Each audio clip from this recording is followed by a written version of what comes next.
Olá, amigos do Quartel-General, é um imenso prazer estar com vocês mais uma vez.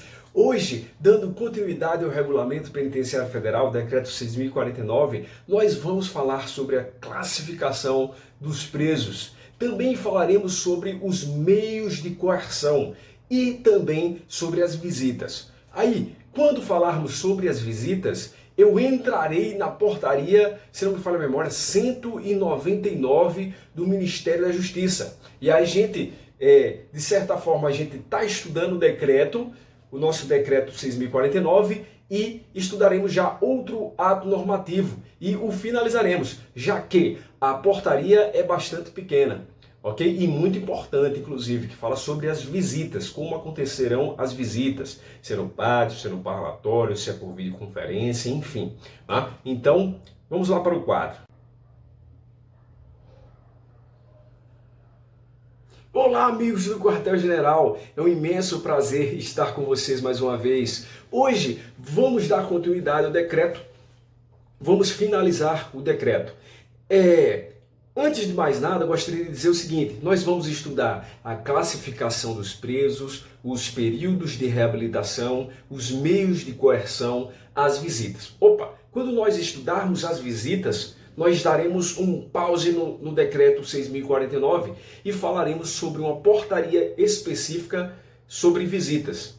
E aí, posteriormente, finalizada essa portaria, nós voltaremos para o estudo do nosso decreto 6.049. Só para nós fazermos um link do decreto com essa portaria e fecharmos todas as informações sobre as visitas, perfeito?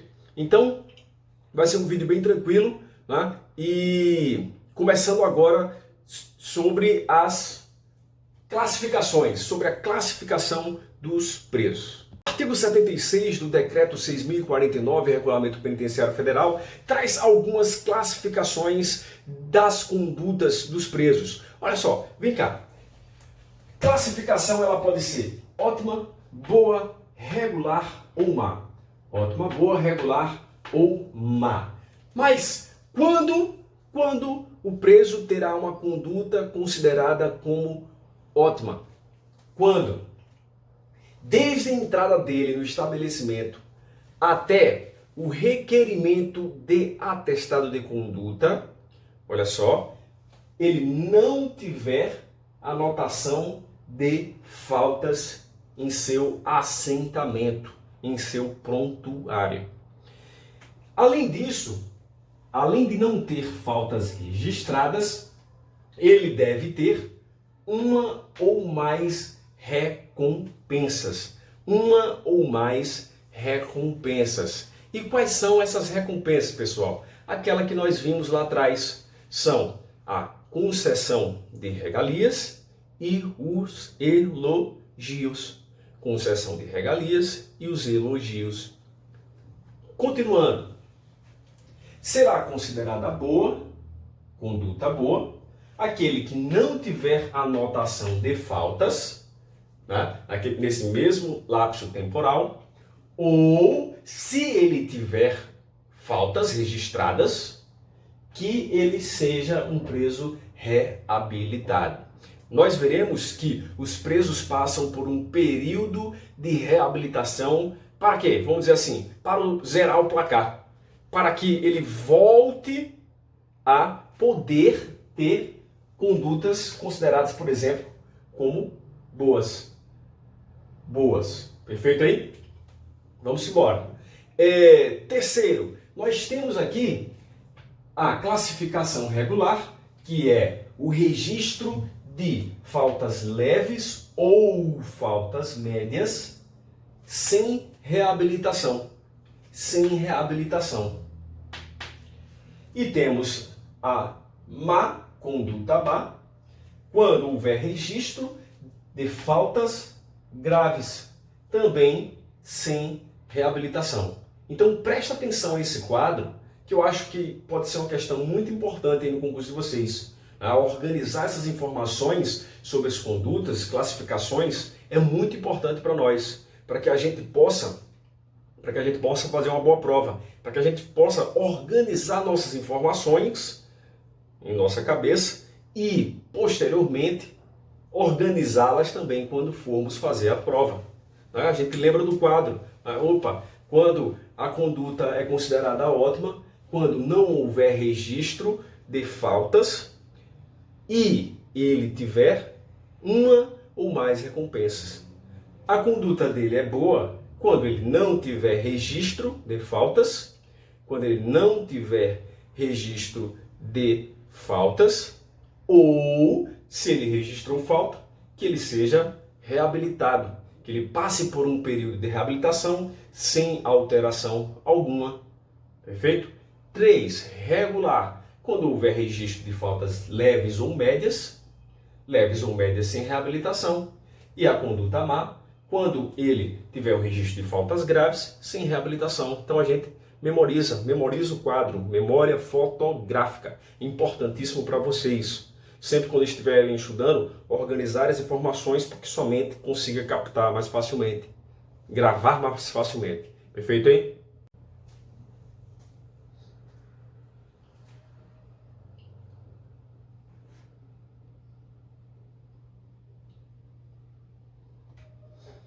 Aí nós vamos falar sobre os períodos de reabilitação.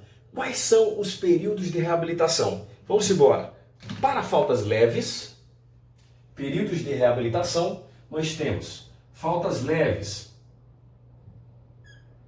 3 meses.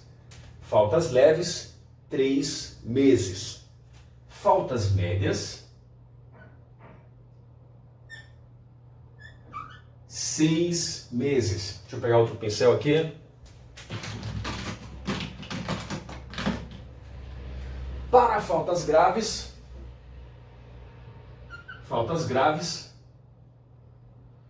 12 meses. Faltas graves, 12 meses. Muito importante essa tabela. Mas vamos para o último prazo, que eu acredito que é o que tenha mais informações importantes. Vamos analisar aqui, ó. Vou puxar para cá.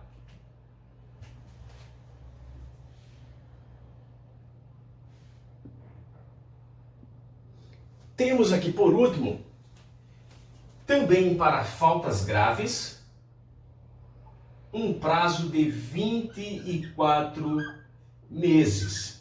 Mas acontece o seguinte, esse prazo de 24 meses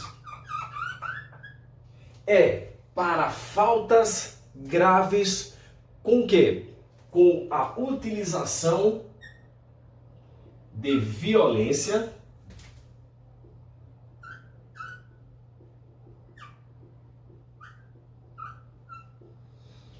contra a pessoas. Falta grave com violência contra a pessoa. Ou, quando houver também na falta grave, um incitamento.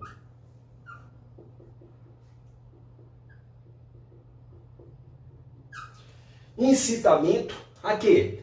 A movimentos que sirvam para subverter a ordem e a disciplina do estabelecimento. Então, incitamento, vou colocar aqui a subversão, perfeito? A subversão. Desde que essa falta grave também enseje o que, ó? Um RDD. Vou organizar aqui.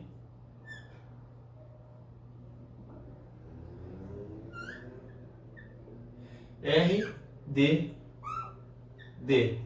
Regime disciplinar diferenciado. Perfeito aí? Então aqui estão os prazos de reabilitação. 3 meses para faltas leves, 6 meses para faltas médias, 12 meses para faltas graves, 24 meses para faltas graves, desde que elas tenham violência à pessoa ou incitamento a movimentos para a subversão da ordem e da disciplina, desde que seja aplicado o regime disciplinar diferenciado. Olha aí.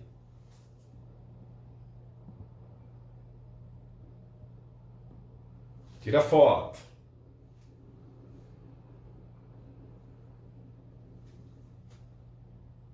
Vistos os períodos de reabilitação, nós temos algumas informações importantes. Olha só, vem cá. Se houver uma falta durante o período de reabilitação,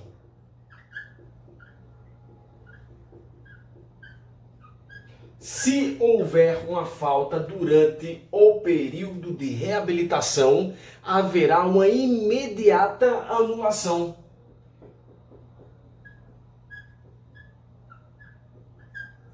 Haverá uma imediata anulação. Imediata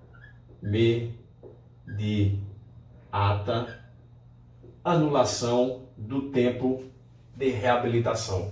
Imediata anulação do tempo de reabilitação.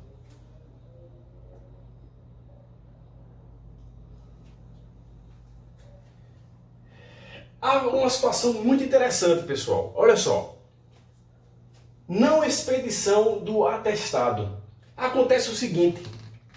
Sim, lembrando o seguinte, ó. Falta durante a reabilitação, haverá uma imediata anulação do tempo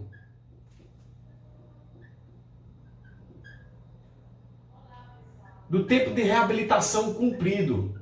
Do tempo de reabilitação cumprido. E como há essa nova falta, olha só esse bizu é feroz.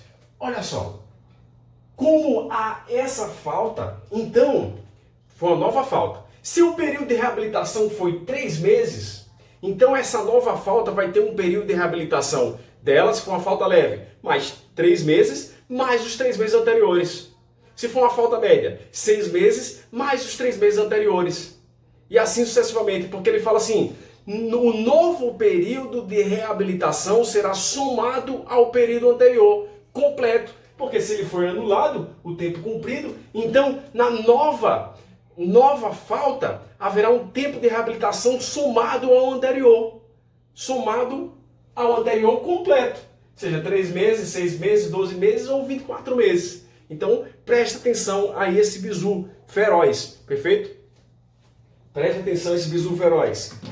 Não expedição do atestado, a gente deve saber que quem expede o atestado é o diretor do estabelecimento.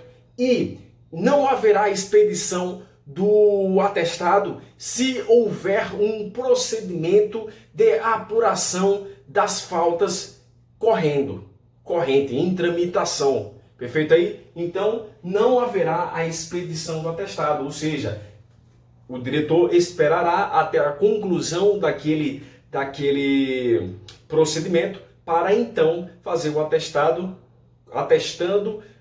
classificando aquele preço, a conduta do preço como ótima, boa, regular ou má. Perfeito aí? Por último, cabe recurso desse atestado? Cabe recurso? Sim, cabe recurso à diretoria do Sistema Penitenciário Federal. Diretoria. Ele fala ali. Vamos ser bem técnicos, né? Na hora da prova a gente marcar da maneira correta lá. Diretoria do Sistema Penitenciário Federal. Então fica aí o bizu, né? Cabe recurso sim. Perfeito? Perfeito? Fácil? Tira a foto então.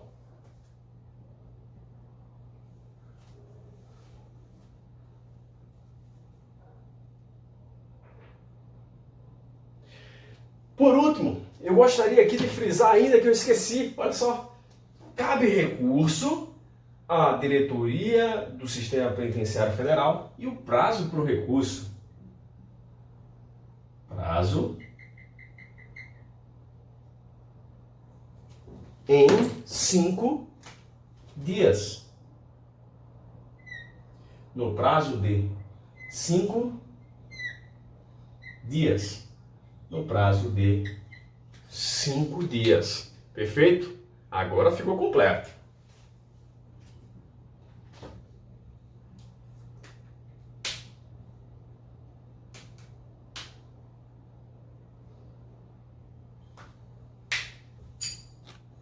Meios de coerção. Nós vamos falar agora sobre os meios de coerção previstos no nosso decreto, bem fácil, de fácil leitura. Vamos lá. É o seguinte, meios de coerção. Os meios de coerção serão utilizados quando forem inevitáveis, óbvio. Quando forem inevitáveis para quê? Para a preservação da vida humana, para a preservação da vida humana e para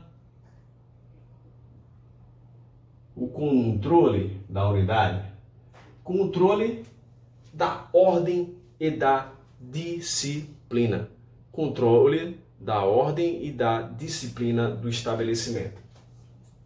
Desde que, então, esses meios de coerção serão utilizados quando outras medidas menos extremas forem utilizadas, mas não surtirem efeitos. A lei fala o seguinte: desde que tenham sido esgotadas todas as medidas menos extremas para se alcançar este objetivo. Então, quando outras medidas forem tomadas e não conseguirem, temos os meios de coerção. E em relação a esse uso da força, os agentes podem utilizar a força. Só que é engraçado, o decreto fala assim: deve ser utilizada a mínima necessária. Olha só que interessante. Por que interessante, pessoal?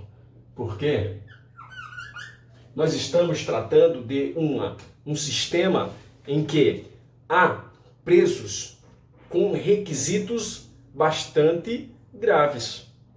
Nós veremos no decreto 6877 alguns requisitos que fazem com que aquele preso esteja lá na penitenciária, seja incluído na penitenciária federal. E aí falar em mínima necessária? Não. Deveria ser a máxima necessária. Mas aqui fica a dica dessa graça que fizeram. Mínima necessária, e o uso da força deve ser comunicado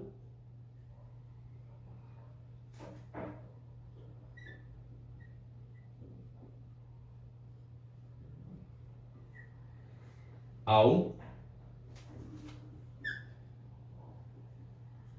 diretor. Comunicado ao diretor. Não podemos utilizar como forma de punição, e inclusive esse texto está previsto onde? Lá nos tratados internacionais que falam sobre direitos humanos, regras mínimas para tratamento dos presos. Fala que não deverão ser utilizadas como meio de punição o quê? Algemas, ferros,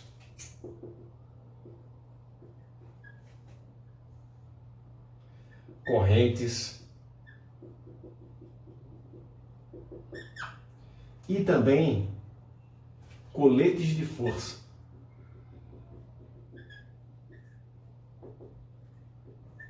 E também coletes de força não deverão ser utilizados, perfeito? Não deverão ser utilizados. E é engraçado que o decreto, ele fala que os instrumentos de punição, eles deverão ser utilizados, para falar a verdade, assim, ele fala assim: esses instrumentos, olha só, de novo, repetindo, não se usa como punição algemas, ferros, correntes e coletes de força. E ele fala assim: esses instrumentos deverão ser utilizados por meio do ato do ministro da Justiça. Então aqui, ó, o Ministério da Justiça, por ato do Ministério da Justiça,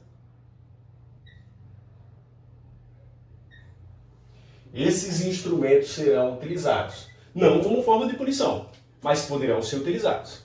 Olha lá, ele fala no artigo 84, no artigo 85, a utilização destes instrumentos será disciplinada pelo Ministério da Justiça. Pelo Ministério da Justiça. No artigo 85 nós temos a sujeição a instrumentos tais como algemas, correntes, ferros, coletes de força nunca deverão ser aplicados como punição. E o parágrafo único, a utilização destes instrumentos será disciplinada pelo Ministério da Justiça. Ele pode estar falando desses instrumentos ou de outros instrumentos, ok? Vamos lá. Só imagino como seria ferros e correntes sendo utilizados, perfeito? Armas de fogo. Armas de fogo, em regra, não serão utilizadas.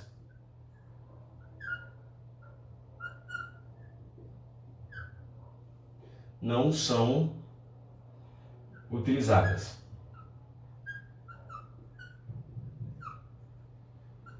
Aí temos uma ressalva, né? Aqui temos uma exceção,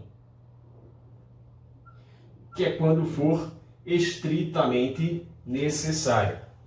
Regra: armas de fogo letais não são utilizadas, exceto quando estritamente necessário.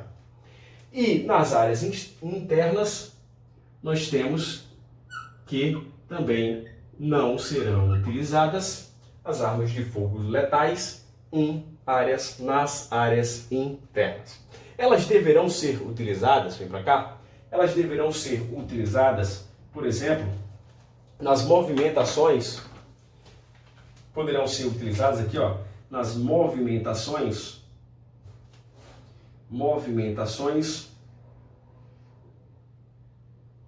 externas. Movimentações externas, escoltas para tribunal do júri, escoltas para hospitais, enfim, escoltas. Temos também que as armas de fogo deverão ser utilizadas na vigilância, na guarda do estabelecimento penal federal. No estabelecimento penal federal. E aí, abrange aqui as guaritas, os alambrados dos estabelecimentos penais federais. Então, as armas de fogo serão utilizadas nessas situações, ok? Nas muralhas, nas guaritas, nos alambrados. Perfeito aí, pessoal? Fica o bizu, ó, sobre armas de fogo, bizu feroz. Bizu feroz, tira a foto aí, ó.